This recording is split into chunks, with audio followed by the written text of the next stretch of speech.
Hi friends, welcome. My name is Baron and this is my channel where I talk about some book stuff. I'm the Book Baron. Welcome in.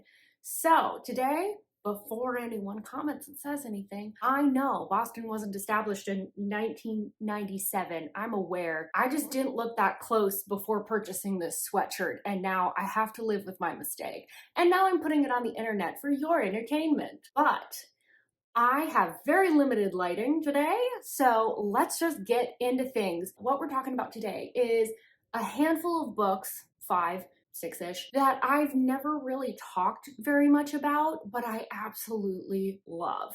Sometimes it's just kind of hard to create a category for these books, either read a ton with that type of trope, or it kind of skirts around a bunch of different genres, but I wanted to talk about them. A lot of these are quite popular. All of them are on KU, which is so handy for you. Let's just do a quick rundown of a bunch of books that I really love. First up is Wretched by Emily McIntyre. This is I think it's the second book in the series. It doesn't really matter. This is part of an interconnected series that is a bunch of like reimaginings of different fairy tales from our youths. So this one, I believe, is a Wizard of Oz reimagining. It's got sort of like a mafia crime drug ring feel to it and some forbidden love. Evelina is our heroine and she is the brains, the brawn, the everything. She's the drug kingpin to her family's operations. She loves to just be in her greenhouse, coming up with new strains, perfecting her craft, but also she really does like to seek some revenge for her sister's death. Nothing really gets in this gal's way. She's good with a weapon, she's good with her mind, so she doesn't really want to be bogged down by love. So when she's out at a club one night doing her business, she decides that she's in need of a quick shag. So she scratches that itch at a nightclub while she's out and about, and she's ready to move on and be the boss babe she usually is. But he ends up showing back up in a way she wasn't expecting. And this time he's under a different name. He's pretending to be the lackey of an associate, but really he's an undercover agent that is determined to bring down this drug operation that has completely destroyed his family. But obviously things are getting really complicated very quickly because the gal he couldn't stop thinking about from the club also happens to be the person that he needs to get revenge on. This is my favorite from that entire series, that the Never After series that Emily McIntyre put out. I think I love it so much because I love a villainous heroine. I think it's interesting. It flips a lot of things on its head. She's not a damsel in distress. She can take care of herself instead of the typical like good girl, bad boy. We have bad girl, good boy. Cool that she runs this whole drug operation by herself, and it's not like for her family, it's like in spite of her family, really. She really just takes pride in her work and what she does. She likes it. And she really just will not accept anything but your full respect. I think too, like with the actual relationship itself, because they're on opposite sides of the law, it does make for some really good tension throughout the whole book, because you're kind of like, I don't really know how they're going to be able to get together because fundamentally their moral compasses are different. Being in the same vein with a good boy, bad girl, we have Antihero by Sarah Kate. This is the first in an interconnected series that she just started, so I don't think that there's any other books out just yet. It's a contemporary romance, and it's got some pretty heavy religious themes and then some BDSM elements thrown in as well. So the premise of this is that Adam is the son of a very prominent, he's almost like the pastor of a mega church in the Austin area. Adam is kind of being groomed and really plans to take over this mega church at some point from his father. So he, as a result, has this very squeaky clean reputation. He really tries to do things perfectly and have this very perfect facade and this perfect image. But one day he ends up learning that Daddy Dearest has a dirty little secret. And this is sort of the last straw for Adam. It's really just the ultimate hypocrisy to him because he finds out that he is a VIP member at a kink club. This is where his interests begin to align with our heroine Sage. So they kind of have met before a little bit, and Adam's been pretty judgmental towards her. She's tattooed, she's got piercings, she's got pink hair. She's the sullied woman that he's always been warned away from. But she just recently had a falling out with her boyfriend and co-owner of this kink club. This is where their interests align, and they decide that they're going to fake date to get the revenge that they're really wanting here. But very quickly they realize that that's not going to be enough. That's not going to be enough to take down Adam's father's reputation, or Adam's reputation for that matter, they're gonna have to do something more extreme. So they start making fake spicy content and posting it to the internet. There's a handful of reasons that I like this. One, it takes place in the Austin area. That's where all my family is. So I love that. Two, I did really like that although Adam kind of started out on this path of like sort of a petulant teen, of wanting to ruin his daddy's reputation by ruining his own. Most of the book is him trying to figure out, if you take religion out of the equation, like, what do I think is good? Who do I think I am as a person? Are the parameters set by religion necessarily something that align with me, or is there potentially a different path that we could be looking at that maybe marries up the two a little bit better for him? So it's a full, like, proper religious deconstruction. He's just kind of like warring his way through it. And I did like that because he does vacillate quite a bit between the different extremes while he's trying to get that figured out, which I felt like was honestly pretty realistic. I wish it had gone even farther with it.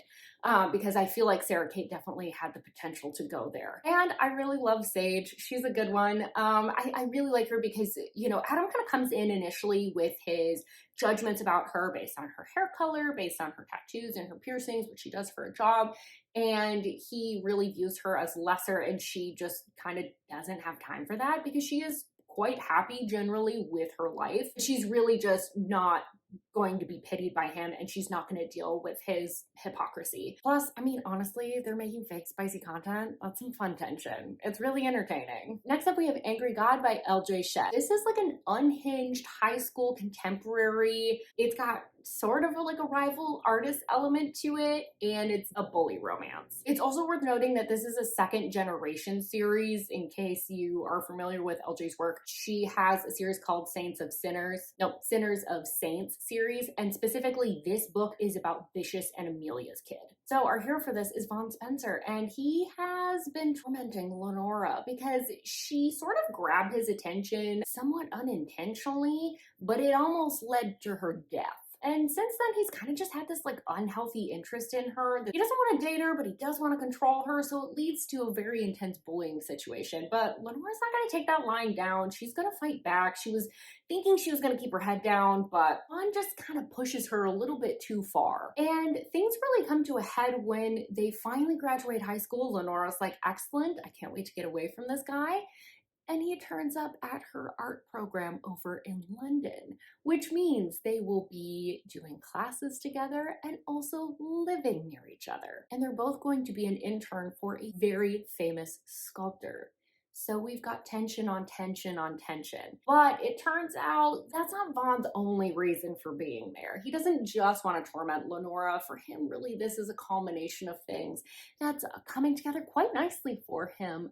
He's got some revenge that he wants to get. Unfortunately, that's going to put Lenora in harm's way. So why I like this book so much. I mentioned, I think on a previous video somewhat recently, I love rivals to lovers. I like bully romances. So it's kind of like two elements that I already really enjoy. But then you throw in the fact that there's a revenge plot line and they're both artists. There's something about that combination that's just like, it's catnip for me. And the spice in this book is very memorable. As an experienced smut reader, there's very few books that I actually remember the spice in. This is one of them. I remember a lot of scenes from this book. It's stuck in my brain. There's truly so few books that happens to me anymore, but I could tell you point by point. And it pulled a lot of different emotions out of me. This is just one that I think if it works for you, it's really gonna work, or you'll hate it. I don't think this is a book that's gonna be like an in-betweener for anyone, because there are some really dark things. There's blood play in here, and Vaughn is very, very vicious with his bullying. It almost reminds me the high school stuff of Even If It Hurts by Sam Mariano. There's certain elements to it that are a little bit similar. So it's like that level of bullying. Oh, but the ending on this one, delightful. I loved it. I love seeing a tough boy turn into a big old softie. It's my favorite. And there was an appearance from Vicious, who was my favorite from his series. All right, next up is kind of like a 2-for-1. It's the Sinner Duet by Sophie Lark. There is no saints. No, Why can't I say that correctly? There is no saints. Why am I saying it that way? There are no saints, there is no devil. So this is the Sinner's Duet about rival serial killers, obsessive stalker, and once again, we have two artists. Are we sensing a theme? I like an artist. So this is set in San Francisco, which I think is truly perfect because you have the true crime aspect of it and the artsiness. I'm like, San Francisco is where that would happen. Like, of all the cities, that just seems right to me. But basically, our hero is Cole, and he's sort of got a rivalry with this other artist named Alistair, or that's what it appears like. They're both very well known in the artist circuits. Alistair has sort of like decided that there's a rivalry. He's always trying to one up him, whether it's with art or with the serial killing. He's always trying to get under Cole's skin and make everything a competition. But Cole really isn't interested. He really does view himself as one, superior, and two, he's just interested in different types of art and also very different types of victims. But one night they are both at the same function, revealing some art, and they spot Mara. And for Cole, it's an immediate interest in how her mind works. He wants to know more about her. He's obsessed. And for Alistair, he sees an opportunity to get under Cole's skin once again. Because Mara, turns out, is kind of bringing up some feelings in him, which means he now has a weakness. This could really be his ruin. So, I think the reason I love these books so much is because, yes, there's a fun, wild, crazy, dark romance with a stalker. And there's serial killing and wildness, right? Like, that's just kind of entertaining on its face. But the characters in this are playing chess constantly. They're trying to think like a couple steps ahead. They aren't able to react as emotionally as they probably want to. They're having to constantly be in control, be cunning, and it's this like battle of wills that you're seeing play out between all three characters. And with this, you're not just getting an anti-hero, you're straight up getting a villain for the hero. So there's no misunderstanding here. He really is just a bad guy. That said, there's also a lot of playing with morality that Sophie Lark does, where she kind of plays with, well, if you do bad things for good reasons, and if it's flip the other way, does it really matter? How much does intention really matter when like the ultimate outcome is really vile? And I just got completely sucked into this duet. I entirely forgot that I was reading. I was just so wrapped up in these characters and in this world, in this rivalry that was going on. I think too, with this one, you can just tell that Sophie Lark has some experience with kind of tough times of not having a ton of money, because the way Mara is portrayed with her artistry and how tough that is and the decisions she's having to make, she doesn't really pull any punches with that. I felt like the heroine came across really realistic as a result too. And finally, we have What Was Meant to Be by QB Tyler. So this is a taboo romance, age gap, parents' best friend, and second chance. Basically, Whitney and JP got together years ago. They had a very whirlwind style romance. Whitney was like, this is it for me. She was so in love. But unfortunately, some things happened. Some guilt started getting to JP. He was there for her birth. He's friends with both her parents since college. And he decides that it's really in her best interest if he breaks things off. So he decides that he's gonna go and do like a Doctors Without Borders sort of situation down in Mexico. And Whitney is absolutely gutted, but she's decided to move on. She's determined to continue to live her life. And so she finds herself a new man and she gets engaged. So at the beginning of the book, JP is receiving the invitation to her wedding, and he's big mad. He's real pissed. So he's determined to go back there and get her. So why I liked this one, I think that although it is quite smut heavy, I liked that there was still a lot of tension in this book because you do have the issue of the parents finding out. And so there's a lot of sneaking around. You've got the fiance. There's a lot of issues that we got to work through. We got to get past. And so there's kind of this constant question in the back of your head where you're like, are they going to stay together? Like, this is a fun, smutty time, but like, is this for the long haul? How are we going to make this happen? How are you going to pull this off? They do make it a whole mess. They make it the messiest mess they possibly can, but it's a fun, spicy mess. So we love that. And I think too, their chemistry together really just showed through, and how much Winnie really wants to fight it initially because she's mad at him. She wants to take him to task. Also, she's moved on. How dare you come back into my life? I just think the setup of this is really fun. You have a great obsessive hero, and then the chemistry is just off the charts.